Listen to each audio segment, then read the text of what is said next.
Senhor, amém? Os irmãos podem se assentar. Louvado e agradecido seja o nome do nosso Deus. Uma noite de terça-feira bastante quente. Temos experimentado aí um verão. Hoje nós iniciamos o culto, ainda estava de dia, né? A gente estranha esse tempo.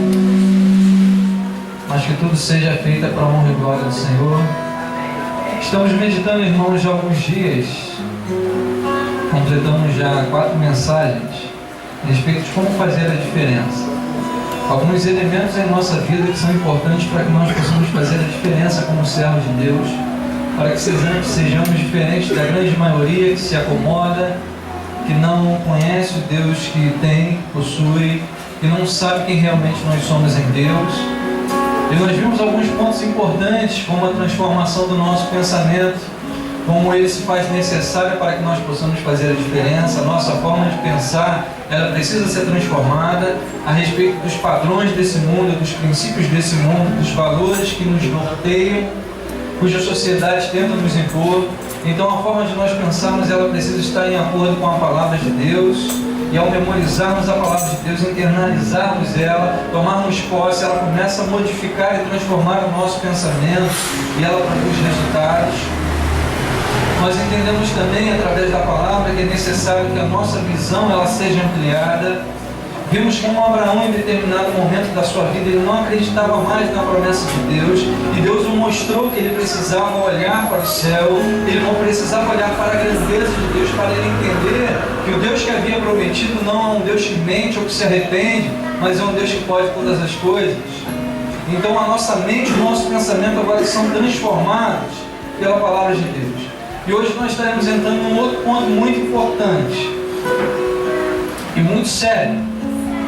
Um ponto que muitas pessoas de repente tropeçam e caem, desistem e não avançam por causa desse momento, por causa desse ponto. Eu gostaria, sem mais delongas, porque senão nós não acabamos no horário, convidar você a abrir sua Bíblia no livro de Lucas, Evangelho de Lucas, capítulo 14. Estaremos lendo a partir do versículo 25. Louvado seja o nome do Senhor, Deus abençoe a sua vida. Aleluia. Lucas capítulo 14, Evangelho de Lucas 14, a partir do versículo 25. Os irmãos encontraram? Digam amém. Louvado seja o nome do Senhor.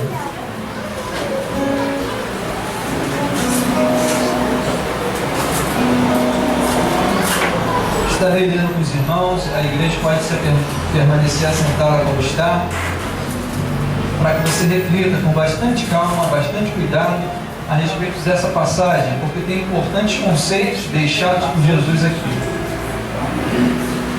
Certa vez ia com ele grande multidão, e voltando-se, disse-lhes: se alguém vier a mim e não aborrecer a seu pai e mãe, e mulher, e filhos, irmãos e mães, e até mesmo a sua própria vida, não pode ser meu discípulo.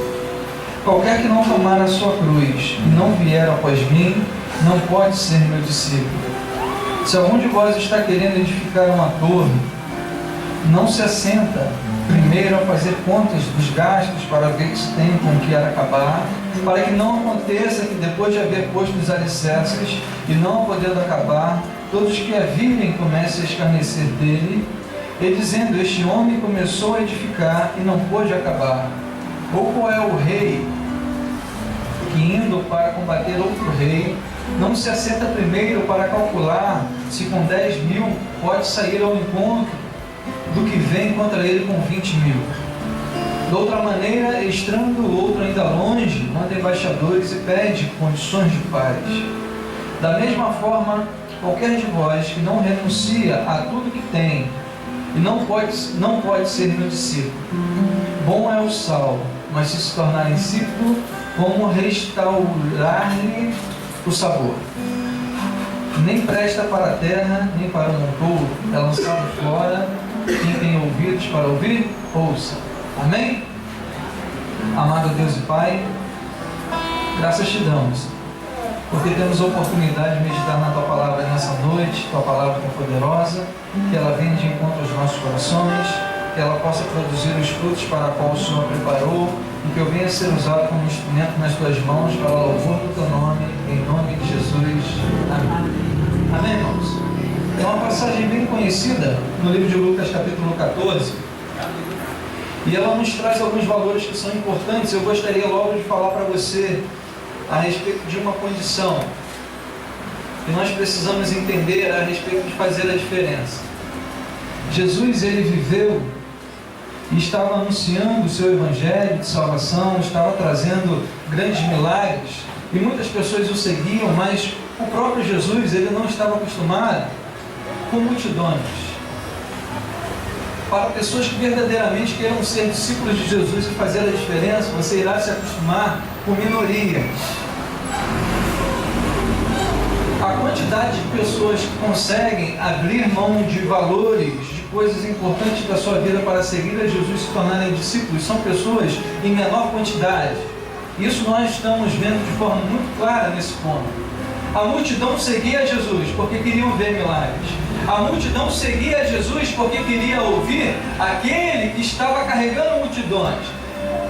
As pessoas queriam seguir Jesus porque ouvia que ele podia multiplicar pães, ele podia multiplicar os peixes. As pessoas queriam seguir Jesus porque de repente queriam ver o milagre da ressurreição. E elas queriam seguir a Jesus por aquilo que ele podia fazer. Mas quando uma grande multidão seguia Jesus aqui em Lucas capítulo 14, ele se volta para trás e ele começa a trazer algumas afirmativas que diminuem as fileiras, que transformam as maiorias em minorias, que reduzem grande quantidade de pessoas que querem ver milagres e ver aquilo que Jesus pode fazer em pequenas pessoas que têm uma condição que é muito importante para aqueles que querem fazer a diferença. Eu gostaria que você se prendesse a essa palavra nessa noite. Nós falamos a respeito de pensamento, nós falamos a respeito de visão. E agora nessa nova etapa da mensagem, nessa sequência de mensagens, estaremos falando a respeito de compromisso. Amém? Amém? Uma grande multidão seguia Jesus, mas Jesus então se volta e começa a ensinar, e ele diz assim: cada vez ia com ele grande multidão, e voltando-se disse: se alguém vier a mim e não aborrecer a seu pai, e a sua mãe, e mulher, e filhos, irmãos e irmãs, e até mesmo a sua própria vida, não pode ser meu discípulo. O que você entende com essa mensagem? Então, se Jesus diz assim, agora a partir de hoje eu devo aborrecer todos da minha família. Não está relacionado a isso. Aqui, na verdade, Jesus ele começa a trazer uma mensagem que, embora a grande multidão quisesse o seguir, para se tornar um discípulo seu era necessário ter compromisso. E o compromisso nessa primeira parte do discurso de Jesus está relacionado aos nossos relacionamentos, está relacionado às relações que nós temos familiares e com os nossos amigos e pessoas que nós gostamos. E não significa que nós temos que aborrecê-los, mas significa que quando nós temos um compromisso de sermos discípulos de Jesus, em muitas situações nós acabaremos decepcionando essas pessoas por causa do nosso compromisso, por causa da nossa escolha, por causa daquilo que nós decidimos seguir. E as pessoas, elas têm que estar dispostas. Nós, como discípulos de Jesus e servos de Deus que queremos fazer a diferença, precisamos estar dispostos em muitos momentos a ter as nossas relações conflitadas por causa do nosso compromisso em seguir a Cristo e fazer a diferença. Você não fará aquilo que as pessoas querem que você faça. Você não se comportará da maneira que as pessoas acham que você deve se comportar, porque é uma tradição de família, ou porque todos vão se reunir, mas você se baseia de acordo com a palavra de Deus, com aquilo que Ele tem ensinado, com aquilo que tem sido verdade na sua vida, e isso reduz muito a quantidade de discípulos que queiram seguir a Jesus. Jesus diz: você precisa entender que para ser meu discípulo, eu venho em primeiro lugar até dos seus relacionamentos. Eu venho em primeiro lugar até das pessoas com que você convive, com que você trabalha. Vai existir situações que as pessoas vão te chamar para ambientes que não são propícios e você vai precisar dizer não.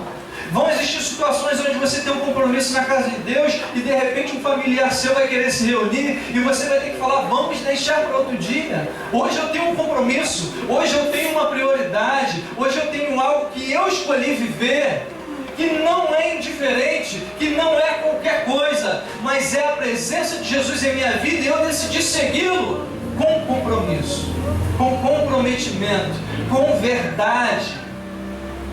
Isso já começa a diminuir. Muitas pessoas não querem abrir mão, muitas das vezes, de um relacionamento de amizade que acaba lhe fazendo mal, que levam a comportamentos que não fazem parte daquilo que ele deveria estar vivendo, em ambientes que ele não deveria estar participando. Então agora nós entendemos que é o próprio Jesus que diz, olha, se alguém vier a mim e não aborrecer, não é fazer mal, mas é você mostrar que tem uma escolha, você mostrar que tem uma decisão, você mostrar que escolheu um caminho, a seu pai, a sua mãe, a seus filhos, suas irmãs e até mesmo a sua própria vida. Ou seja, existirão momentos que o nosso desejo, ele é suplementado, ele fica abaixo da vontade de seguir a Cristo, porque cumprimos aquela palavra que diz, buscar o Senhor em primeiro lugar e todas as demais coisas vos serão acrescentadas.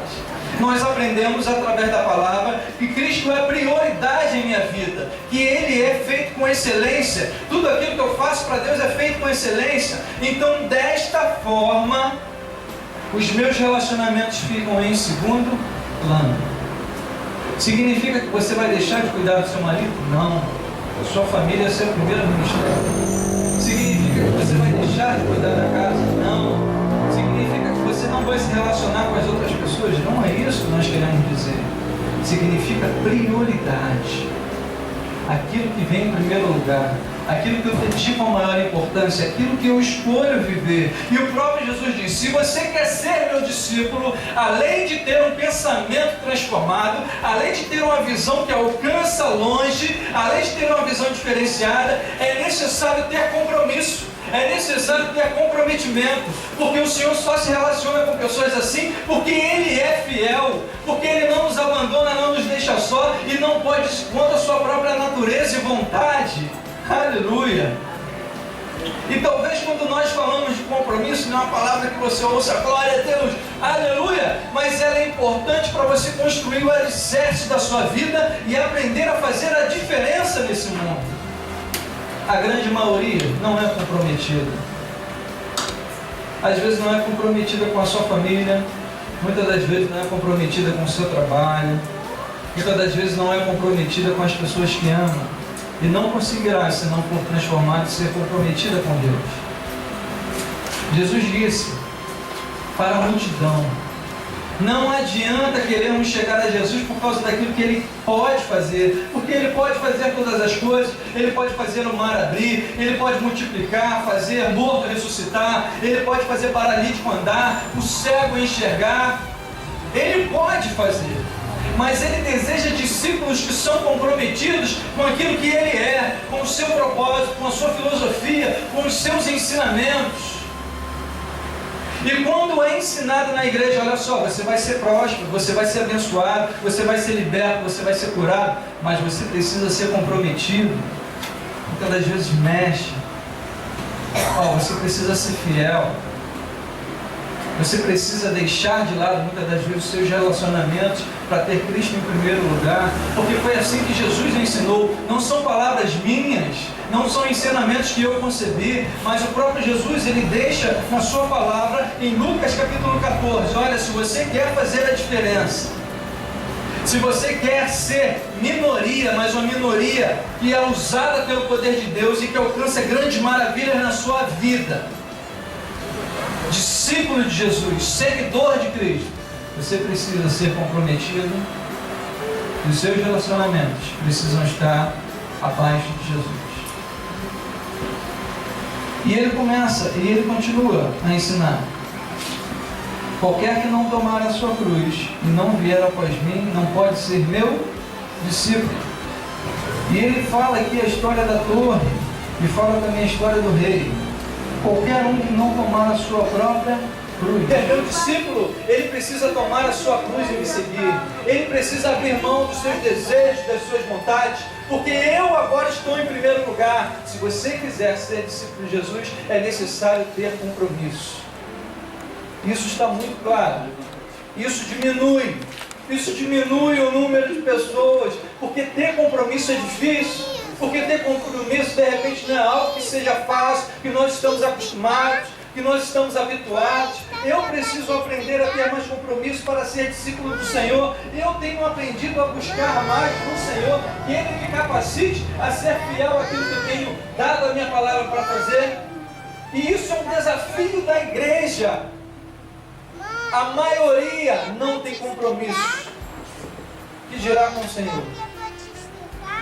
E Ele diz, olha, pode vir a multidão, pode vir. Venha a multidão. Mas se quer ser meu discípulo, tem que carregar a sua cruz. Louvado seja o nome do Senhor, amém? É difícil ouvir um glória a Deus, né? Aleluia. O compromisso faz a gente refletir. Eu sei que nós ficamos pensando onde nós precisamos mudar, onde nós precisamos ajustar. E se você está pensando nisso, Deus está trabalhando na sua vida, e a palavra está entrando no seu coração para produzir o efeito para o qual Deus a preparou. Então, além de ter o meu pensamento transformado, além de ter a minha visão ampliada, é necessário ter compromisso. Deus se relaciona com pessoas de compromisso. Deus se relaciona com pessoas que falam a verdade. Deus se relaciona com pessoas com quem Ele possa contar. Amém? Amém. E isso vai muito além do que a imagem externa possa parecer. Talvez se eu estivesse aqui de gravata interna, como eu estava domingo, você poderia falar, esse aí parece que tem compromisso. E hoje que eu estou assim, você diz assim, não, hoje ele está mais ou menos. Não é pela forma que nós nos vestimos, não é pelo penteado que nós temos, não é pela idade. Na verdade, algumas coisas elas são necessárias. Nós reconhecemos que elas são necessárias, mas aquilo que demonstra o nosso compromisso está dentro de nós. E o próprio Jesus, ele diz, olha, não adianta me seguir por causa dos milagres, por causa da multiplicação, por causa disso. Se você quer ser meu discípulo, pegue a sua cruz, carregue, siga-me. Não vai existir ninguém para carregar a sua cruz. Ele não vai colocar ninguém para carregar a sua dificuldade. Você tem que fazer a sua parte. Você tem que abrir mão do seu próprio eu para seguir a Jesus. A cruz representava a morte da minha vontade, a morte do meu velho eu. Eu não vou ter mais sonho? Sim. Na verdade, o povo de Deus é um povo sonhador. A gente vive nas alturas, né? Porque o nosso sonho está acompanhado com a nossa fé. É acreditar nas coisas que ainda não aconteceram, nas coisas que ainda virão. Amém? O povo de Deus é um povo sonhador, é um povo alegre. A bênção ainda não chegou e você já quer dar culto de ação de graça. Aleluia! Tem certeza da sua vitória. Mas para que isso seja real, para que você seja um discípulo de Jesus, para que você cumpra os mandamentos que Ele deixou, é necessário ter compromisso. E Ele ensinou, e Ele disse a respeito desses pontos importantes no capítulo 16, falam a respeito dos relacionamentos, falam a respeito do nosso próprio eu, a respeito das nossas vontades. E agora nós veremos, eu gostaria de ler com você o versículo 33. Da mesma forma, qualquer que não renuncia a tudo que tem, não pode ser meu discípulo. Qualquer um que não renuncia a tudo que tem, não pode ser meu. O que significa, pastor? Eu tenho que dar o meu carro, eu tenho que dar minha casa. Você não tem que dar, mas se você quiser dar, eu estou na fila, tá? Não, significa que não existe materialismo para entrar no céu. As pessoas não podem estar agarradas com aquilo que possuem, por mais ou por menos. E nós sabemos que o amor aos bens não está relacionado à quantidade de riquezas que nós temos, se são muitas ou poucas. Está relacionado ao desejo do nosso coração a se inclinar para os bens materiais. E a Bíblia nos diz que nós somos como águias. E as águias precisam fazer um voo alto. As águias voam acima das nuvens, com as suas grandes asas poderosas, as suas garras, e ela plana, e não existe nada que possa ir acima das águias como predador. É o maior predador dos céus, aquele que está acima. Você não vê uma águia voando carregando um celular, um notebook, um carro zero. Ela não consegue voar, ela tem que estar só. Entenda uma coisa, todos os bens que nós possuímos são posses, não são nossos, eles ficarão. Nossa casa ficará, nosso carro ficará, nossos filhos ficarão. O dia que Deus nos chamar, todas as coisas que nós possuímos, aquele óculos bonito, aquilo que nós gostamos, nossa televisão, você comprou para ver a Copa, a derrota do Brasil, misericórdia, tudo isso ficará. No momento de nós voarmos para o Senhor, devemos estar somente nós e com as escolhas que nós fizemos. E é isso que Jesus diz: se você quer ser meu discípulo, pega tudo que você tem. Olha só como ele diz. Ele diz assim: qualquer que de vós que renuncia a tudo que tem, não pode ser meu discípulo. Os nossos bens materiais, eles não podem estar diante de Deus, impedindo a nossa vontade de fazer a obra de Deus, ou sendo maiores. Existem pessoas que trabalham muito tempo para conseguir aquele carro, para conseguir aquela casa de praia, e o trabalho é digno, mas isso não pode te afastar de Deus, e deixam de estar diante da presença de Deus, porque tem esse objetivo. Aí diz assim: quando eu terminar de comprar isso, eu paro. Aí quando termina aquilo, puxa outra coisa, e puxa outra coisa. Porque se eu tenho uma casa de praia, é bom ter um barquinho. Se eu tenho um barquinho, é bom ter um jet ski. Se eu tenho um jet ski, eu tenho que ter uma filmadora para filmar meus filhos, depois uma máquina fotográfica. Aí a gente tem que viajar para Disney, e assim vão sucedendo. Aí eu tenho que reformar a casa, aí eu tenho que pintar de outra cor, aí o carro tem que ser maior para carregar a lancha, aí o carro maior tem que ter um IPVA mais caro, tem que ter uma roda maior, e assim uma série de coisas que vão tornando a nossa vida uma vida por buscas de bens materiais. Graças a Deus que isso não acontece em Ilha de Guaratiba. Amém? Só do Correia para lá. Talvez.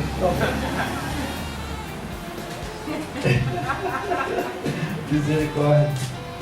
Então temos agora a oportunidade de ver aquilo que Jesus ele disse: olha, renuncie os bens materiais, renuncie o que você tem, não que você vai deixar de possuir, vai deixar de conquistar, porque nós cremos que Deus nos deu coisas boas, e o nosso trabalho, o resultado dele, nós colheremos. Mas isso não está como o mais importante da nossa vida, do nosso coração. Isso não impede o nosso compromisso com Jesus. Isso não nos torna como a maioria. E como é a maioria desse mundo? São pessoas que estão voltadas para a sua própria vida, para os seus próprios bens. É verdade ou é mentira? Esse mundo cada vez se torna um mundo mais comercial, né? Antigamente era Natal, Ano Novo, Dia das Mães. Dia dos Pais, mais ou menos, que ninguém dá presente bom para o pai. Agora eu sou pai e eu vou combater isso aí. Né? Teve uns 2 anos que eu e Josimar juntamos e dei uma televisão novinha para o meu pai. Glória a Deus. Tem que ser só meia, irmão. Não, né? Caneta. Só meia caneta.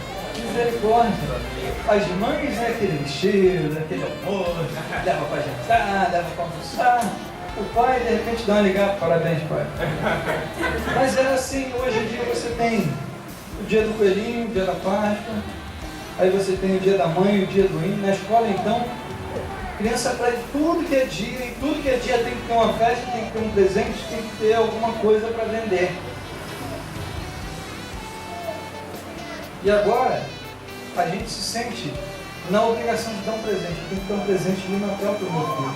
Eu tenho que dar um presente de Ano Novo para o meu filho. Eu tenho que comprar uma roupa nova. Isso são padrões que o mundo estabelece. Não existe nada que nos obrigue a isso. Na verdade, a representação do Natal e Ano Novo está muito mais relacionado à vida espiritual, à parte espiritual, do que as coisas materiais.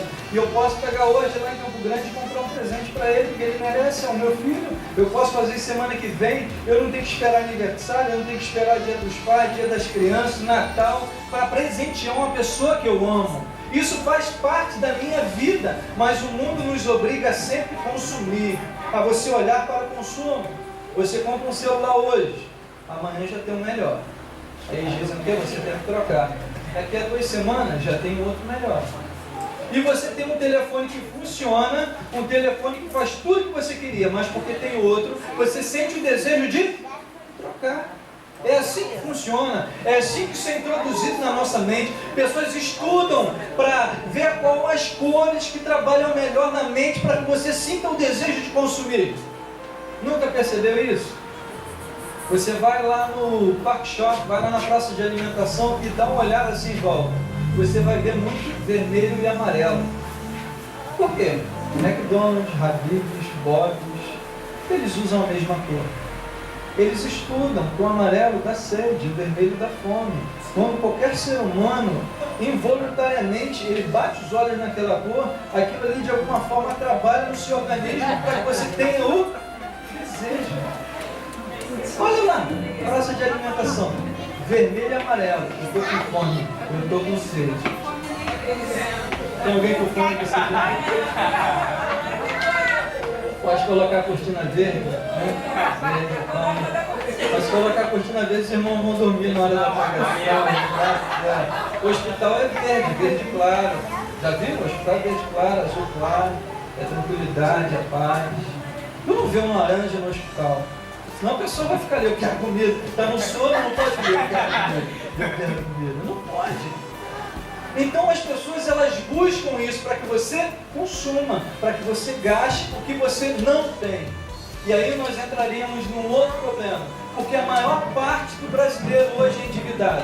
Porque boa parte das famílias, elas têm uma dívida com cartão de crédito, com banco, com empréstimo. Por quê? Porque nós estamos condicionados a gastar mais do que recebemos. A maioria está assim. Só que nós queremos ser diferentes da maioria. Através de quê? De achismo, eu acho isso, ou eu acho aquilo não. Através das verdades descritas na palavra de Deus. Através das verdades descritas com Jesus que transformam o nosso interior, que são a verdade que nos modificam, que nos limpam, que nos renovam, que modificam a nossa forma de pensar, modificam a nossa forma de ver, modificam o nosso compromisso. Amém? Louvado seja o nome do Senhor. São essas verdades que nós queremos viver. São essas verdades que vão fazer diferença na sua vida no momento de fazer uma escolha importante. Então agora eu reconheço que Jesus ele diz, olha só, Jesus diz, quer meu discípulo, sua família, olha, quer ser meu discípulo, pegue a sua cruz, olha, se quer ser meu discípulo, renuncie aquilo que você tem. No início diz que era uma grande multidão. Você acredita que depois desse discurso, e depois dessas palavras, continuou a multidão seguindo Jesus? Voltou lá os 12. Vamos lá comer os 12 pescadores. Que a multidão não queria isso. A grande maioria não quer ouvir isso. A grande maioria não está preocupada em transformar a sua vida, em melhorar a sua forma de pensar, em buscar conhecimento, em mudar o seu pensamento. A grande maioria quer seguir, né? Eu vou ter uma música aí de um pagodeiro, que as pessoas costumam cantar, deixa a vida me levar. Você vai ser introduzido, né? Deixa a vida levar. Deixa a vida te levar não. Não deixa a vida te levar não. É você que escolhe o ritmo da vida que você quer seguir. É você que escolhe a forma que você quer viver. É você que tem a decisão das suas escolhas que vão representar na sua vida. Então comece a tomar as rédeas da sua vida. Ó, essa vida é minha. Eu quero fazer diferença. Eu tenho aprendido com a palavra de Deus que eu preciso transformar o meu pensamento. Então não estou mais pensando conforme o mundo. Aí você diz assim, muitas pessoas acreditam nisso. A voz do povo é a voz de Deus. Muitas pessoas acreditam nisso. Se a voz do povo fosse a voz de Deus, Jesus não tinha sido morto na cruz. Porque foi o povo que gritou, crucifica-o. O povo gritava, crucifica-o. E ele não tinha pecado, ele não tinha erro. Ele só tinha curado, salvado, anunciado a verdade. Só que isso incomodou a muitos. Então, finalizando a mensagem dessa noite, eu gostaria que você entendesse, a gente vai voltar a falar sobre isso, que para fazer a diferença nesse mundo, para fazer a diferença na sua família, no seu trabalho, no lugar onde você vive, é necessário transformar o nosso pensamento, transformar a nossa visão e ter atitude de compromisso com a igreja, com o pastor, compromisso com Jesus. Somos discípulos de Jesus. Amém? Que Deus possa falar mais no seu coração, aquilo que eu não pude explicar, aquilo que eu não compreendo, o Senhor certamente usará o Espírito Santo para revelar ao seu coração nessa noite, em nome de Jesus.